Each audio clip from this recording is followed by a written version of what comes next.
Karena gembala sidang itu suka memuji menyembah. Kenapa kita harus suka memuji menyembah? Mari kita lihat. Yesaya 56.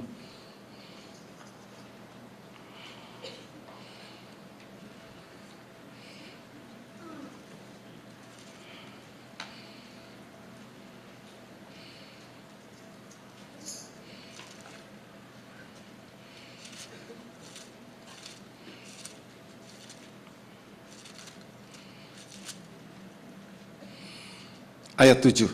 Sudah ketemu? Yesaya 56 ayat 7. Demikian firman Tuhan. Mereka akan apa? Kubawa ke gunung yang kudus dan akan memberikan kesukaan di rumah doaku. Aku akan berkenan kepada korban-korban bakaran dan korban-korban sembelihan mereka yang dipersembahkan di atas mezbahku, sebab rumahku akan disebut rumah doa bagi siapa? Segala bangsa. Dia nggak pilih hitam, kuning, semua segala bangsa. Yang ada bangsa yang di bumi ini semuanya. Tuhan akan mau berkati. Begini saudara kasih. Yang diarti ini maksud dikatakan mereka akan kubawa ke gunung. Bukan ke gunung, ke puncak, tempat yang tinggi. Bawa ke gunung itu bawa dalam hadiratnya. Masuk dalam hadiratnya. Roh itu membawa saudara masuk dalam hadiratnya. Bawa ke gunung yang kudus. Yang dikatakan akan kuberi kesukaan di rumah doakan. Kesukaan apa? Damai sejahtera. Saudara datang ke gereja dalam beban berat, masalah, persoalan. Begitu datang ke gereja engkau memuji. Pada saat waktu engkau dibawa ke Gunung Kudus, masuk dalam hadiratnya, dia protolin semuanya. Yang tadinya kesel, yang tadinya sebel, yang tadinya saat ini sakit hati, luka batin dan sebagainya. Dia angkat sama Tuhan. Karena ada kesukaan. Kesukaan apa? Roh Kudus memberikan kesukaan dalam hati kita. Plong, rasanya enak ya. Kesukaan. Dan selanjutnya, aku akan berkenan kepada korban-korban bakaran dan korban-korban sembelihan. Korban bakaran apa saudara kasih? Praise and worship, pujian penyembahan, korban secara rohani kita persembahkan kepada Tuhan dan berkenan. Korban-korban sembeli mereka yang dipersembahkan di atas mezbahku. Arti mezbah ini dalam hadirat Allah. Kalau Tuhan berkenan, gereja saudara kasih, kalau Tuhan berkenan, kalau saudara betul-betul hidup benar mata Allah, saya percaya, ini baru saudara melihat badan kecil, ini akan banyak mujizat. Yang lumpuh berjalan tanpa didoai. Karena kuasa Allah akan berkenan, kalau kita senangkan hati Tuhan, Tuhan akan memberikan terbaik kepada umatnya. Karena Allah bertakhta, coba kita lihat Mazmur.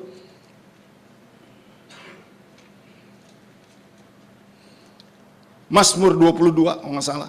Ya, Mazmur 22.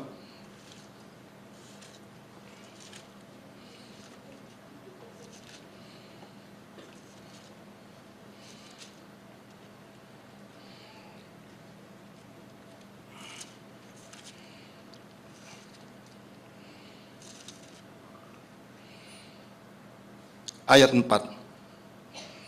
Padahal engkau yang kudus.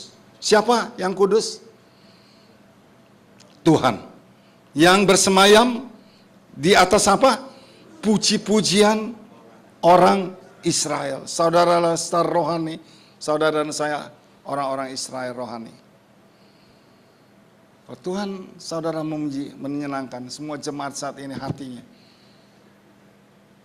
Persembahan full kepada dia, maka hadirat turun, terjadi sesuatu pada jemaat.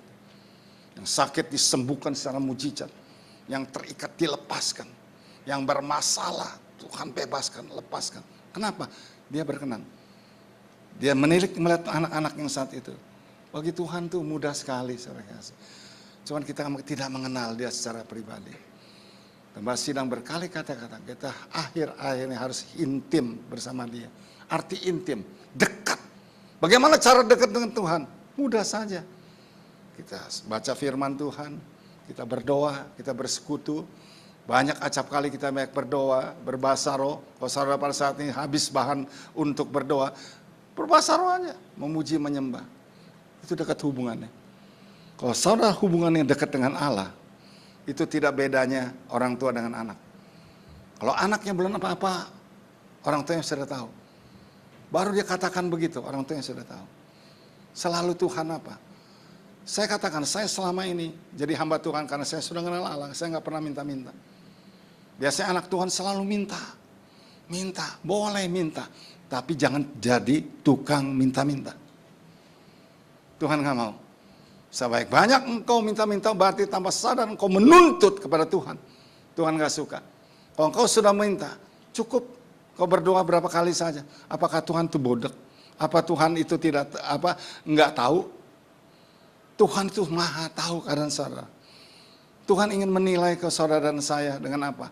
Ketulusan hati kita di hadapan Dia. Kalau saudara ke gereja nggak bertumbuh, Tuhannya sedih. Arti bertumbuh saudara kasih apa? 1 tahun ini mungkin sifat saudara nggak sabar, karakter saudara dan sebagainya. Harus ada perubahan. Satu-satu diprotolin, kita dengan Tuhan sekolah. Ini gereja adalah rumah sakit Tuhan.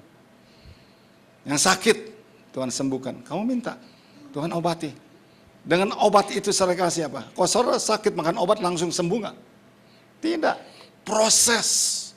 Begitu kita dengan Tuhan, begitu kita berdoa, proses. Bisa mujizat hari itu juga berjalan. Saya banyak di gereja-gereja, tapi bukan saya menyembuhkan. Banyak orang yang stroke saat itu. Sekolah begitu saya lihat stroke itu langsung saya tertuju orang itu. Saya panggil dia maju ke depan. Sekalipun lagi bawa firman. Saya digerakkan oleh Tuhan. Maju ke depan. Saya tanya, ibu sakit apa? Stroke. Udah berapa tahun? Ada yang 2 tahun, ada yang 5 tahun, ada yang 3 tahun. Saya tanya, ibu mau nggak? Tanpa penyangga ibu mau jalan. Mau. Ibu percaya Yesus bisa menyembuhkan. Percaya. Udah. Saya ajak dia untuk berdoa, ngaku dosa, mungkin kesalahannya, mungkin ada kepahitan, kebencian. Karena ini semua penghalang doa kita. Doa kita tidak masuk dalam hadirat Allah. Karena apa? Karena dosa. Sudah selesai dia menangis segala macam. Udah. Ibu kuat untuk berjalan, percaya tanpa penyangga, percaya. Itu iman. Dia percaya, nggak takut jatuh, nggak. Pokoknya salah dia yang tolong saya. Ya. Lepas tongkatnya. Apa yang terjadi saudara kasih? Karena iman dia, maka dia sembuh dan berjalan. Amin saudara. Kok nggak salah di sini pernah ya? Pernah ya. Itu berapa tahun yang lalu pernah. Apa sakit apa saya lupa. Udah banyak sekali saya nggak bisa ingat saudara kasih. Hanya cuma iman percaya. Langsung jalan melangkah dan jalan. Itu banyak terjadi hal seperti itu. Udah sakit satu waktu datang nggak kuat, mau masuk nggak bisa. Berat sekali. Tapi pada saat itu Tuhan gerakan saya pada ini. Langsung pulang. Nggak usah lagi pakai tongkat, bebas tongkatnya. Saya bilang buang tongkat itu. Jangan pakai lagi. Kalau kamu pakai masih terikat dengan tongkat ini. Ini sekarang saudara kasih mujizat itu masih ada. Amin. Mujizat itu masih ada. Tapi acap kali kita tidak percaya. Lihat gembala sidang selalu promosinya mujizat.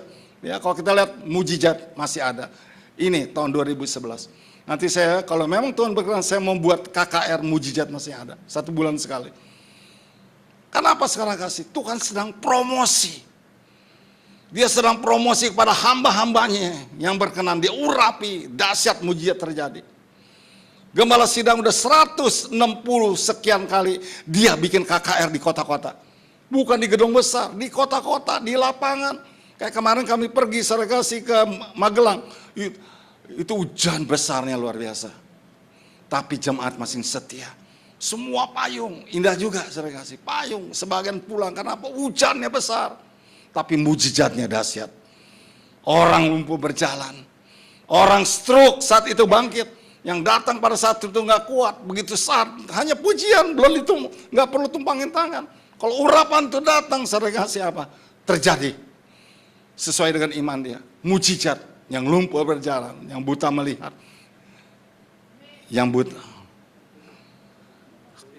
Yang tuli mendengar. Mungkin saudara belum pernah lihat hal seperti itu. Ini saudara ngeliat di sini hanya kecil. Sebagian kecil. Karena semuanya katanya, ya mana mungkin udah putus asa. Iblis buat seperti itu. Mana mungkin, dokter katakan nggak ada, penyakitmu nggak bisa disembuhkan, seumur hidup engkau makan obat. Wah, kalau saya tolak. Tadi pagi saya kasih kesaksian, ada 2 saya yang roh yang ikat saya, nggak bisa tidur, selalu makan obat tidur. Tapi saya imanin, saya dikasih, dengan iman apa? Pikul salib, coba makan obatnya tadi satu tablet yang 200 mili, dipotong jadi 1 mili, nggak bisa tidur. Jangan putus asa. Berapa hari kemudian, berjuang lagi. Terus kita dengan iblis itu harus ngotot sakit penyakit kita. Jangan putus asa. Kalau putus asa, saudara seumur hidup diikat. Iblis begitu. Kalau dia sudah mengikat saudara, seumur hidupmu diikat terus. Apa saudara mau diikat sama iblis? Saya emang nggak mau. Karena firman Tuhan, rohnya dalam diri kamu itu lebih besar rohnya dari dunia. Di mana ada roh Allah dalam dirimu, engkau harus merdeka, free. Nggak ada lagi ikatan-ikatan. Karena ikatan-ikatan itu semua kegelapan. Kalau saya baca di Yesaya 60, bahwa di seluruh dunia di bawah kuasa si jahat. Apalagi saya kasih 1 Yohanes 5. Coba kita lihat. 1 Yohanes 5.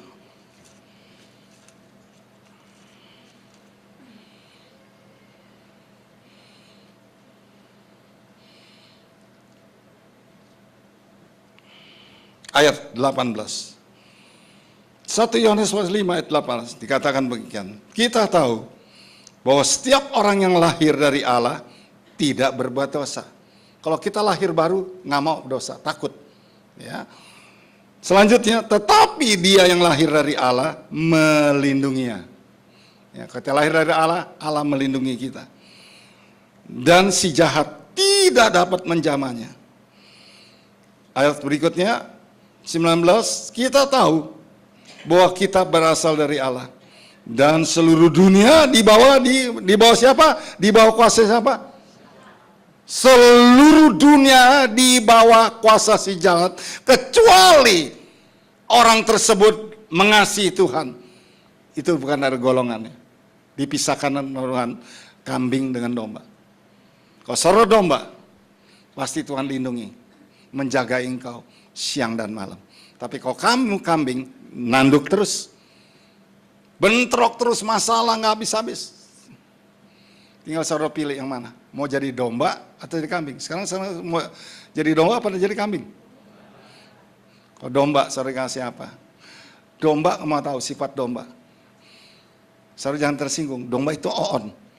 Betul, oon domba. Bagaimana oon? Kalau di ladang ada yang mengangon domba,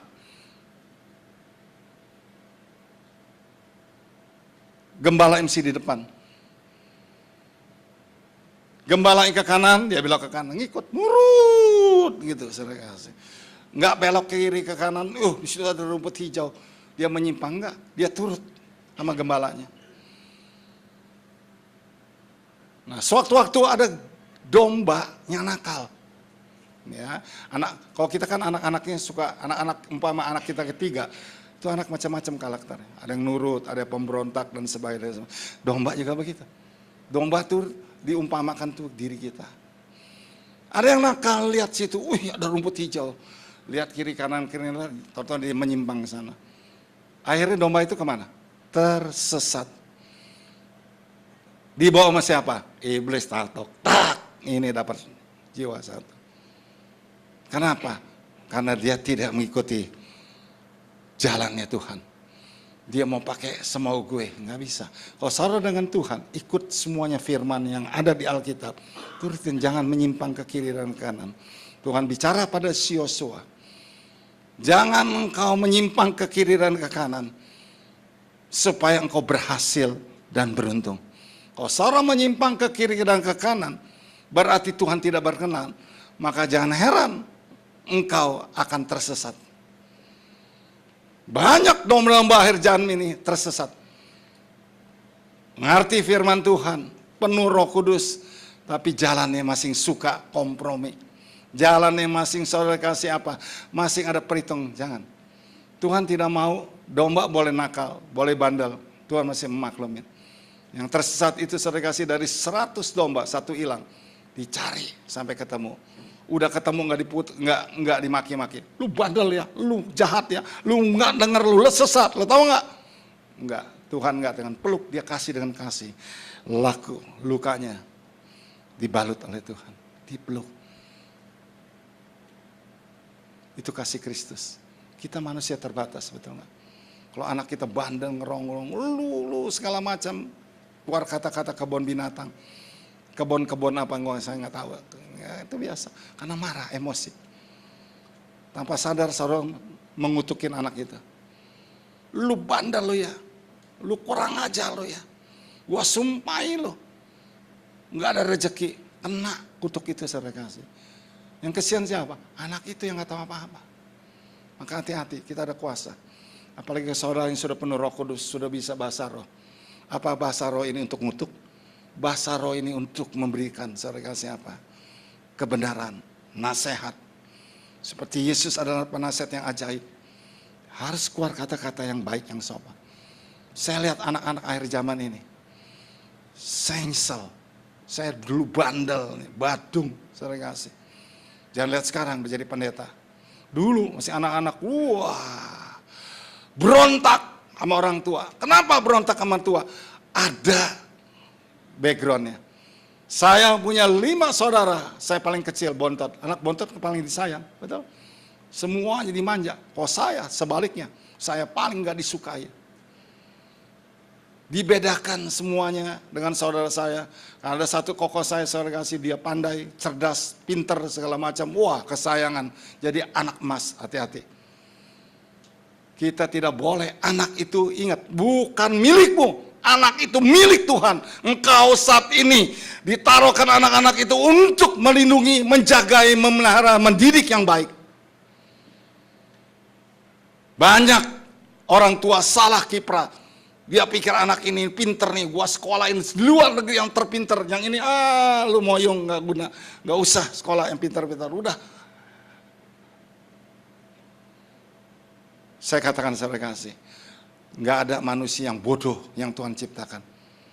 Betul? Kalau saya lihat kesaksian, ada beberapa saudara kasih mungkin pernah ditayangkan, orang cacat, nggak punya kaki, nggak punya tangan. Tapi dipakai Tuhan luar biasa. Ada orang cacat segala macam yang nggak bisa berdaya. Tuhan pakai luar biasa. Dia bisa karang lagu. Dia bisa buka buku, saudara kasih. Nggak ada yang bodoh. Nggak ada Tuhan ciptakan yang bodoh. Tapi apa saudara kasih? Manusianya yang nggak mengerti. Setiap rancangan-rancangan Tuhan itu damai sejahtera, bukan rancangan kecelakaan. Lihatnya memang rancangannya jelek. Banyak orang pada saya nggak saya terima. Tuhan, kenapa anak saya cacat? Saya akan takut dengan Engkau. Saya akan hamba Tuhan. Kenapa Tuhan izinkan anak saya lahir cacat? Komplain. Ya, itu kita manusia, wajar. Di samping itu saya kasih apa? Saya tidak tahu rencana Tuhan.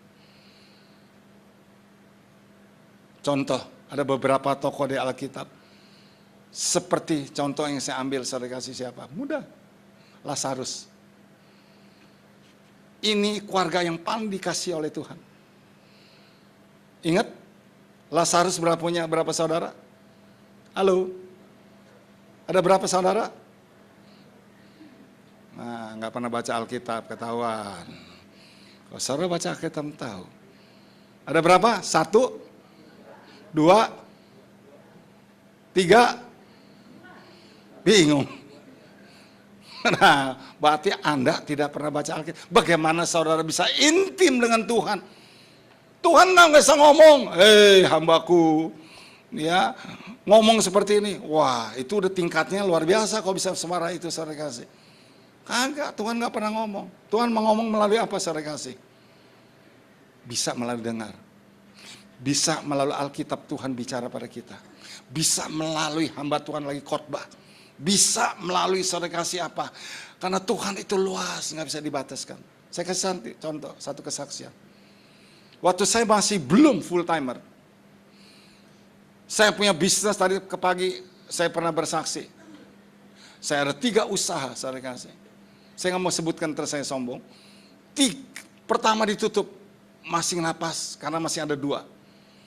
Tutup lagi, tinggal satu, masih lumayan, pokoknya masih bisa. Dapur ngepul. Begitu ketiga ditutup, saudara kasih, seperti cacing kena abu. Kenapa? Tuhan bentuk saya bahwa saya cinta uang. Hati-hati saudara kasih. Karena saya cinta uang. Kalau nggak ada uang, stres. Saya dibentuk sedemikian, dihabisin. Tapi tidak seperti Ayub. Saya masih ada modal. Cuman istilah barang-barang ini tidak laku. Bayangkan saudara kasih. Masa sampai setengah tahun nggak laku-laku barang itu nggak masuk akal dalam bisnis saya. Tuhan buat seperti itu. Tuhan mau coba saat ini. Apakah engkau masih percaya padaku? Wah, itu luar biasa. Itu pikul salib. Karena Yesus katakan apabila engkau ingin menjadi muridku, dua hal. Menyangkal diri dan pikul salib. Kalau engkau bisa lulus saat itu, berkat itu. Waktu itu saya kasih apa? Saya suka naik motor daripada naik mobil, ya, karena ada perhitungannya masing, sipuannya masing hebat. Kalau naik mobil ke sana macet berapa bensin? Wah, itu Tuhan nggak mau.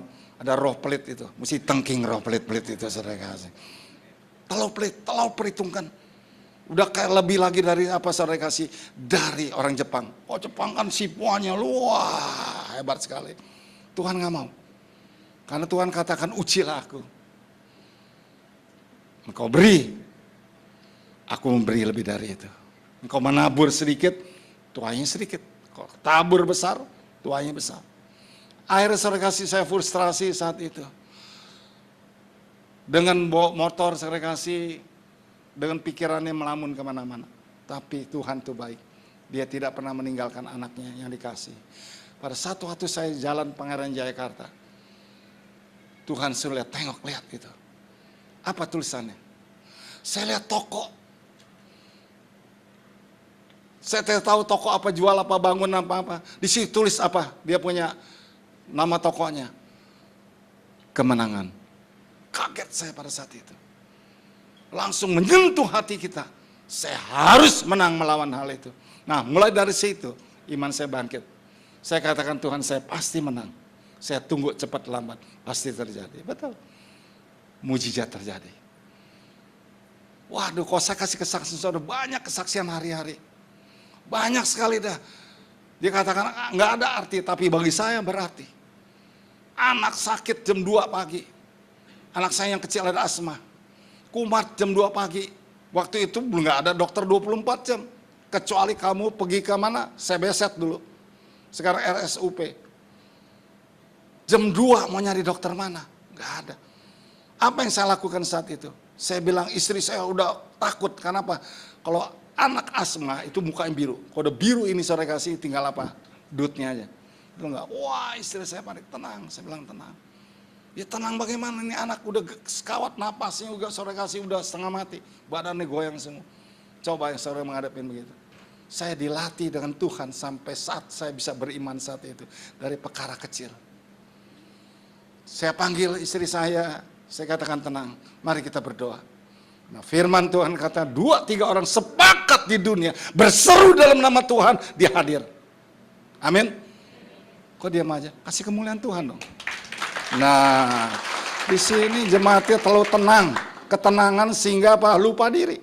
Jangan tenang-tenang, mesti semangat. Jadi anak Tuhan perlu semangat, perlu bergairah. Kalau saudara nggak bergairah, bagaimana usir setan? Usir setan, setan keluar ya, nggak keluar.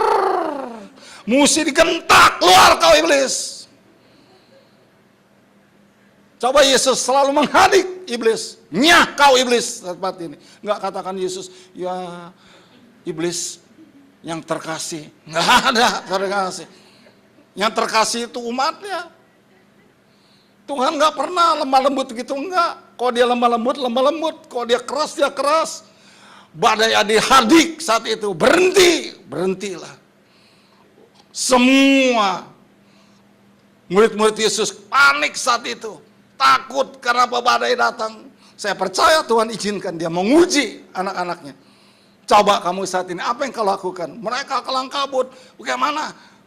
Akhirnya mereka cari Yesus, baru ingat Yesus. Kalau sudah mentok baru ingat Yesus. Begitu juga kita. Begitu mentok baru sebut Yesus. Tapi yang itu yang lain, Yesusnya berat. Kenapa? Ada yang mengikat. Ya kan? Murid-muridnya panik semuanya. Dari buritan Yesus dibangunkan, Tuhan, kami akan binasa semuanya. Yesus kata, hei, kamu orang-orang yang kurang percaya. Yesus naik ke buritan, dia hadik badai itu, reda, baru murid-muridnya. Acap kali kita seperti itu. Murid-murid Yesus 3,5 tahun. Dia mengikuti Yesus setiap hari lihat mujizat. Masih nggak percaya. Apalagi Thomas, kau tahu Thomas, waktu Yesus bangkit dari kematian 3 hari. Yesus mengujikan murid-muridnya. Waktu itu murid-muridnya nggak komplit, Thomas satu yang nggak datang. Waktu Yesus datang, murid-muridnya semua kaget, dia pikir hantu. Yesus katakan, damai, sejahtera, ku berikan pada engkau. Jangan kau takut. Lihat tanganku yang terpaku lubang. Lihat lambungku. Muridnya semuanya nunduk, percaya. Tapi Thomas, memang Tuhan sudah buat rekayasa seperti itu. Thomas satu-satu yang nggak datang. Murid-murid yang bilang, Thomas lu kemarin kemana? Kemana? Kenapa emang? Sayang, bahwa guru kita datang. Mana mungkin? Udah dikuburkan. Dia udah busuk di kuburan. Itu acap kali kita sebagai umat Tuhan. Pakai pikirannya. Mana mungkin sebelumnya dulu ke dokter selalu apa? Kalau begitu sakit cari ke dokter langsung. Cari yang paling nggak mempan, cari yang internis nggak mempan, cari profesor nggak mempan, cari apalagi sensei botak. Pakai kekuatan. Hasil nol. Ini acap kali seperti itu, maka engkau tidak pernah melihat mujizat. Karena engkau memakai pikiran. Pikiran manusia dengan Tuhan bertolak belakang. Bagaimana saya katakan bertolak belakang?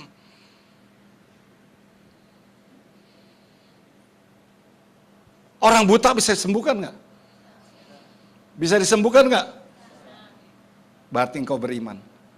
Kau bilang enggak, engkau tidak ada iman. Yesus berapa banyak yang butakan? Bartimeus disembuhkan dari buta. Aku tidak punya apa-apa. Emas dan perak aku enggak punya.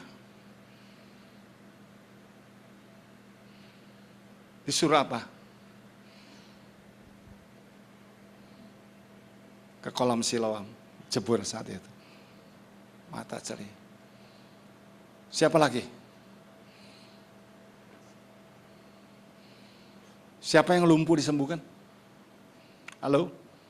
Siapa yang lumpuh disembuhkan masuk ke sungai Yordan? Siapa? Halo? Apa ada manusia di sini? Siapa? Jenderal siapa? Panglima siapa? Halo? Nggak tahu apa emang belaga nggak tahu? Siapa? Siapa yang lumpuh, yang kena kusta? Bukan lumpuh, kusta. Hah? Naaman. Berarti nangkep.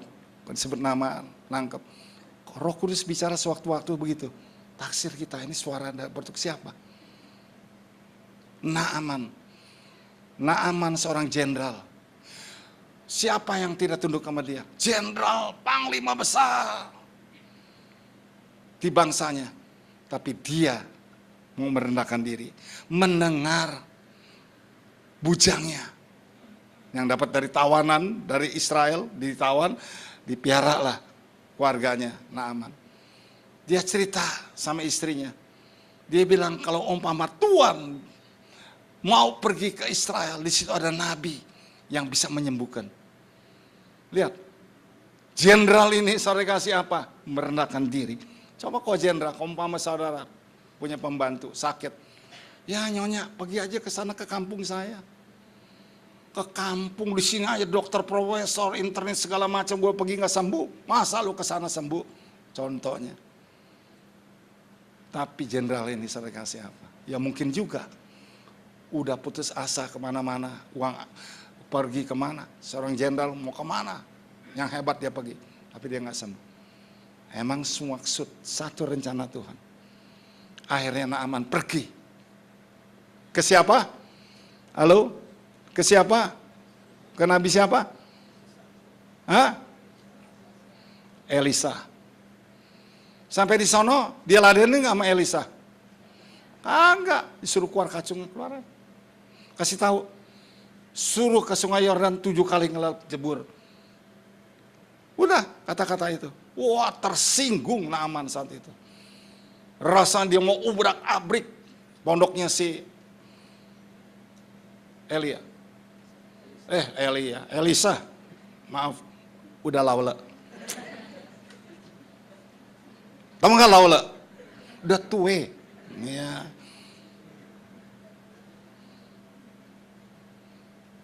Marah-marah, tapi saudara kasih apa? Disejukkan oleh apa? Pengawalnya. Tuhan, baru segitu aja Tuhan. Kalau umpama Elia kasih hal yang lebih berat, Tuhan lakukan. Sadar saat itu, Adam sejuki. Langsung apa? Dia ke sungai Yordan. Dia celup 7 kali. Apa yang dikatakan dia dapat? Karena dia taat pada Tuhan. Berkat yang luar biasa. Begitu dia bangun kustanya semuanya. Rontok semuanya. Saya tahu, pernah lihat orang sakit lepra? Wah, ngeri saudara kasih. Itu saya pernah pergi semua, itu mukanya rusak. Hidungnya habis semuanya, dimakanin semua itu tumbuhan. Baunya setengah mati, itu badannya semua diperban. Suatu-waktu tukang minta-minta di kulit itu ada. Waduh, saya bilang ini bahaya. Kesian pada saat ini teman-temannya juga. Itu udah menyenyeng, meleleh saudara kasih darah. Dia duduk di bawah, dia minta-minta. Sekarang udah nggak ada, puji Tuhan. Itu bisa ketularan saudara. Naaman seperti itu, bayangkan seorang jenderal. Dia pakai jubahnya itu, wah wibawanya luar biasa. Begitu dia pulang dia nangis, saya percaya. Naaman tuh menangis setiap hari, ngelihat apa dirinya. Tapi dia saat itu belajar, memang kok kita sombong, direndahkan sama Tuhan habis-habisan. Supaya kita apa? Rendah hati. Akhirnya dia melakukan, dia sembuh. Waduh, senangin Naaman. Yang dikatakan kulitnya seperti bayi. Luar biasa, saudara kasih. Kulitnya seperti bayi. Naaman umur berapa usia itu? Mungkin sekitar saya perkirakan usia mungkin 50 tahun ke atas. Tapi dia seperti bayi. Dia sembuh. Sampai pada saat itu dia katakan, aku akan memberikan apa yang Tuhan mau. Itu luar biasa, saya belajar dari Elia. Karena itu bukan hakku. Saya tidak berhak untuk menerima upeti daripada engkau. Karena saya hamba. Saya tidak punya apa-apa. Saya menyembuhkan engkau karena saya mau taat pada Tuhan. Kan biasanya ada, saudara kasih udah sembuhkan itu nuntut. Ada nih hamba Tuhan. Udah sembuh kasih tahu tuh. Orang tua masa sembuh begitu aja. Cuman terima kasih aja. Saya katakan hati-hati, hamba Tuhan seperti ini. Kalau hamba Tuhan mata uangan, saya katakan, saya pesan. Jangan saudara menjadi hamba uang. Bukan uang gak perlu, perlu. Tapi jangan sekali-sekali. Kalau kita jadi hamba Tuhan, tahu? Kalau kita cinta uang, apa dikatakan saudara kasih? Halo? Firmannya ada dikatakan. Kalau orang cinta uang, akan binasa dengan keuangan itu. Karena Tuhan tidak mau akar segala kejahatan, cinta. 1 Timotius. Boleh, apa ajar-ajar. Saya tuh nggak mau. Ya, puji Tuhan lah, bukan saya membanggakan. Saya tidak mau. Saya kalau mau banyak uang bisa. Di gereja tuh gampang korupsinya. Semuanya duit. Kalau nggak tanda tangan saya nggak keluar. Saya nggak mau, saya takut. Sepeser pun saya nggak berani curi uang Tuhan. Karena Tuhan katakan, Tuhan kasih perkara yang kecil. Kalau engkau bagus perkara yang kecil, Tuhan kasih perkara yang besar. Begitu kepada saudara. Kalau Tuhan kasih keuangan saudara saat ini, Jangan seenaknya, ini uang saya, pakai seenaknya, hati-hati. Yang dikatakan saudara kasih, di Lukas katakan berpesta pora. Makan senang-senang segala macam. Hati-hati saudara kasih. Kalau dihajar sama Tuhan, babak belur. Betul? Kalau Tuhan sampai menghajar saudara kasih, itu udah kebangetan. Kalau salah saat firman Tuhan mengaku, kalau salah penuh Roh Kudus, apa gunanya Tuhan kasih Roh Kudus? Peka. Wah, gue udah sombong nih. Ayah benar minta ampun. Sadar nih, wah ini gak benar. Gue gak adil nih. Saya gak adil nih kepada istri. Saya gak adil kepada anak-anak. Ditegur. Itu namanya yang peka. Kalau saudara pada gak dipeka, itu namanya dablek. Gak tahu apa-apa. Apa-apa yang gak tahu. Gue gak pernah dengar suara Tuhan. Bagaimana sih dengar suara Tuhan? Banyak anak-anak Tuhan, Pak dengar suara Tuhan bagaimana? Wah, saya bilang, saya bukan Tuhan. Dengar suara Tuhan itu bisa dengan cara apa? Hikmat. Saudara minta hikmat pada Tuhan. Itu adalah karunia yang Tuhan berikan, ada 7 karunia. Hikmat. Menyembuhkan. Hikmat untuk apa? Karunia untuk membangkitkan iman. Karunia untuk mengadakan mujizat. Di 1 Korintus, kalau saudara baca di Korintus 12. Itu ada karunia-karunia yang berikan saudara kasih. Kalau Tuhan kasih saya karunia apa? Hikmat.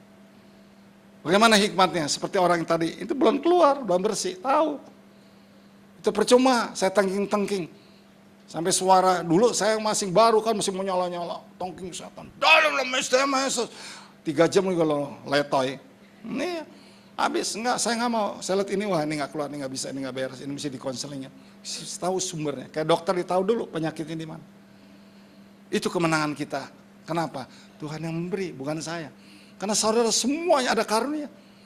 Cuma nggak tahu karunia saudara ini apa yang Tuhan berikan karunia pada saudara. Itu karena hak dia. Kita semua yang saudara kasih itu aman. Kalau umpama saudara cinta Tuhan, mengasihi Tuhan. Enak hidup ini, saya katakan.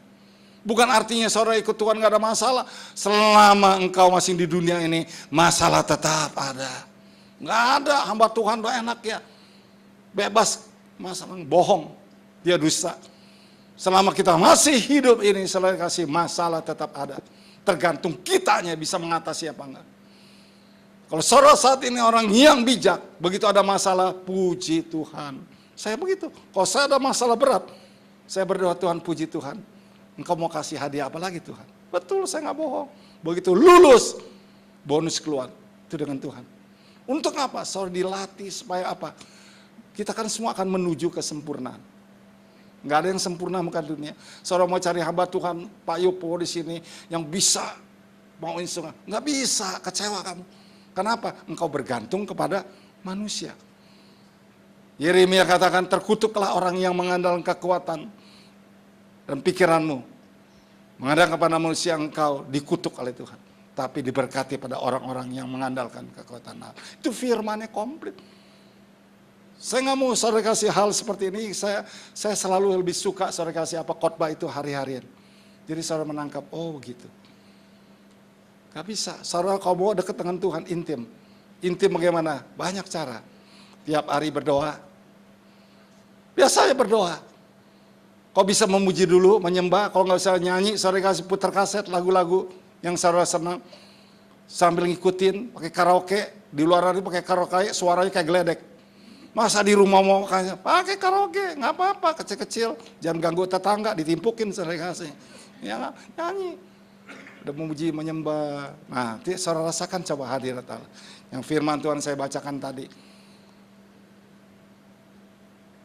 Yesaya 50 berapa tadi? 56. Nanti saudara baca lagi Mazmur 65. Di situ dikatakan saudara kasih, kalau kita dengan Tuhan berdoa begini, saudara harus menikmati. Kenapa gereja kita Paniko katakan banyak memuji menyembah? Artinya saudara kasih apa? Yang saya bacakan saudara kasih, membangun mesbah, puji-pujian, korban sembelih, itu korban-korban praise and worship. Yang kita sampaikan, kau sampai berkenan, kau akan mendapat kesukaan. Pada saat waktu engkau masuk dalam hadirat Allah, waduh senangnya luar biasa. Rasa yang mau keluar dalam hadirat itu. Saya banyak ajak di rumah doa untuk melakukan hal seperti itu. Mereka menikmati, mereka menangis, mereka teriak-teriak, menjerit. Semua Tuhan menyentuh hatinya. Yang apa yang dibutuhkan. Dianamikan Tuhan berikan kepuasan pada saat itu. Maka dia bertumbuh, terus bertumbuh. Dia lebih akhlak. Makanya kalau rumah doa itu mereka rajin, gak pernah absen. Dia kata kalau saya gak datang rugi. Kenapa? Karena sudah intim dengan Tuhan. Kalau kita sudah intim dengan Tuhan seperti kita dengan pacar. Rasa yang mau ketemu terus dengan pacar. Itu dengan Tuhan seperti itu keintiman. Nah, dengan keintiman Tuhan ini saudara kasih, Sarah tidak akan khawatir dan takut lagi. Kenapa? Karena Sarah tahu siapa Bapak kita itu. Banyak umat Tuhan tidak tahu. Dia pikir ke gereja, ya pokoknya gue ada ke gereja, gue kasih perpuluhan, gue kasih segala macam, semua cukup. Tidak. Tuhan tidak melihat, Tuhan gak perlu uang. Dunia dia punya, emas dan perak dia punya, dia gak perlu. Yang Tuhan lihat hati saudara dan saya. Mengasihi gak? Mengasihi sampai di mana? Apa mengasihi masing hitung-hitung? Karena firman Tuhan, berilah maka aku beri. Kau beri kasih sedikit, aku beri kau sedikit. Tapi kalau engkau beri yang terbaik, aku melimpahkan. Tahun 2011, tahun multiplikasi, tahun promosi. Saya sebelum tutup, saya akhiri. Bagaimana saudara kasih? Multiplikasi saudara kasih ada peningkatan berlipat ganda.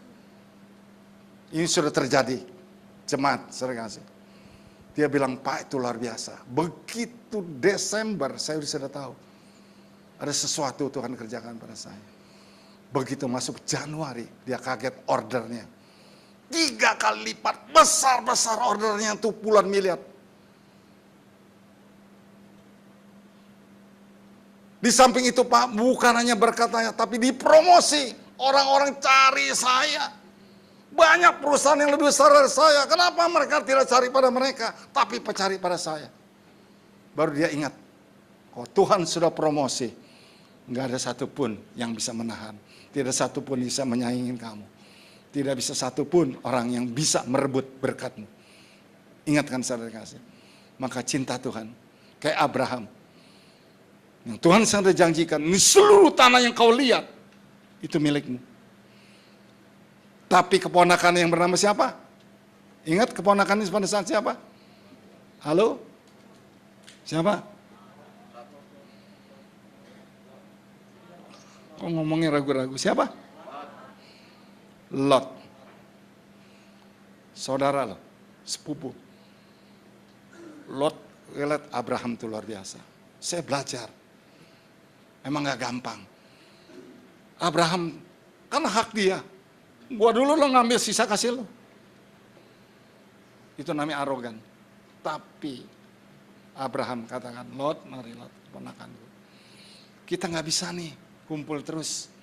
Kita punya semua gembala-gembala pada berantem, rebut air, rebut makanan. Lebih kita pisah aja.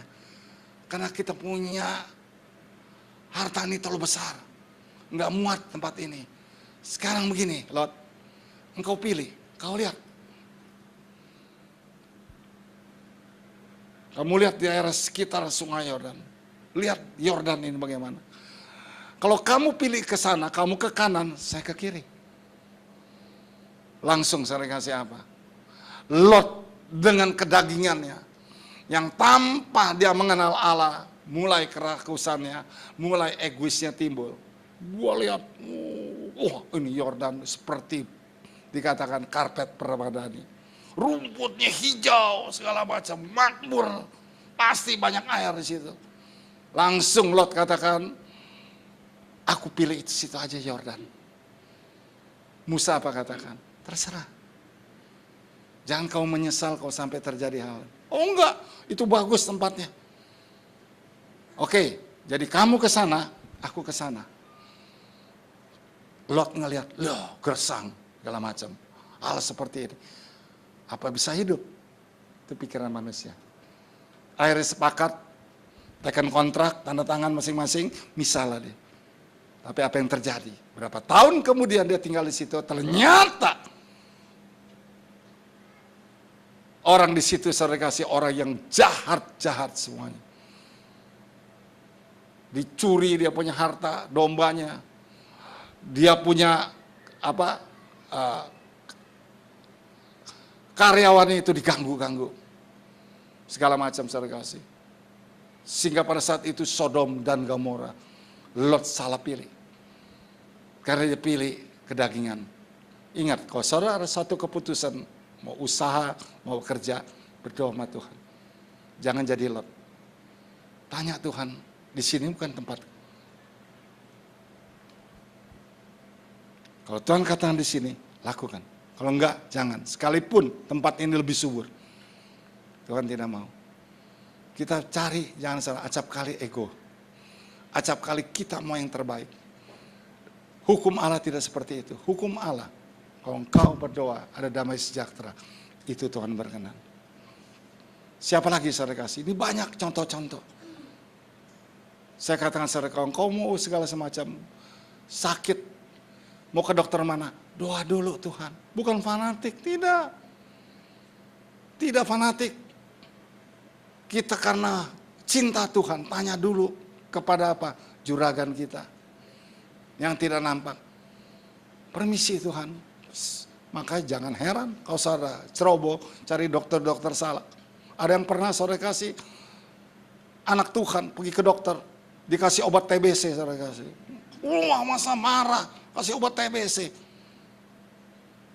Tapi sembuh. Maka saudara kasih jangan pikir pakai profesor. Profnya ada titelnya, mungkin ada 10 titel segala macam. Itu pasti hebat. Belum tentu. Saudara pergi ke dokter yang murah, yang di kampung lebih manjur saudara kasih. Karena kesembuhan itu bukan dari dokter. Tuhan izinkan kau sembuh. Kalau Tuhan gak izinkan sembuh, babak belur gak sembuh-sembuh. Kau pakai profesor, pakai titel yang 100 gitu, gak bisa. Hanya sederhananya ya Tuhan. Iman lagi kembali. Amin saudara kasih. Itulah pesan saya. Saudara harus menjadi umat penuh dan kemenangan. Ya, yang dikatakan apa? Umat kemenangan itu apabila urapan itu ada padaku, apa yang ku kerjakan selalu mengalami kemenangan demi kemenangan. Saudara harus jadi pemenang, bukan jadi seorang yang loyo dan kalah. Tuhan memberkati. Beri kepada Pak Tuhan Yesus.